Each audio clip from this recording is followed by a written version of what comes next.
Shote Galica.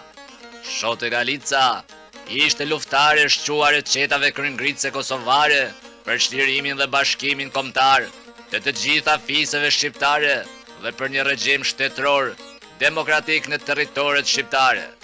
Heroina e popullit, pa përfillur terrorin e armikut dhe ligjet e ashpërta të feset e kanunit, luftoi në mënyrë heroike për 12 vjet me radhë kundër pushtuesve serb, austro-hungarez dhe bulgar.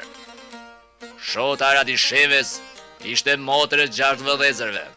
Baba i saj Halili, nga se kishte vajzë të vetme, nuk e ndau nga djemtë e tij për asnjë çast.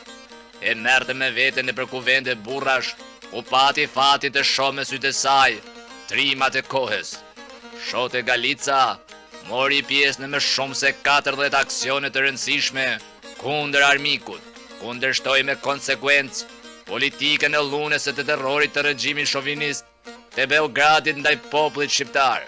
Në vitin 1919 mori pjesë në kryengritjen e rrafshit të Dugaxhinit, ndërsa në vitin 1922 luftoi për mbrojtjen e zonës neutrale të Junikut, e cila shërbente si bazë për kryengritjen e Kosovës e të Malësisë.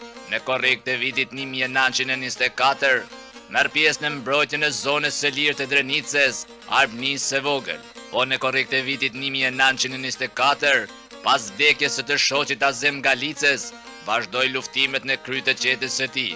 Humbi në luftime nga masakra shoviniste të serbëve 22 antar të familjes.